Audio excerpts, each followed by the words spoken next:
బ్రహ్మాండ భాండముల బల్సొబగుల పంతులాడు భగవంతుడు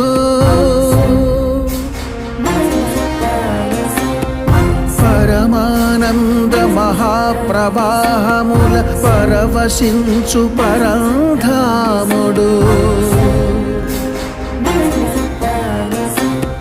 కని విని ఎరుగని విధముగా కలియుగ దేవుడు అలసినాడు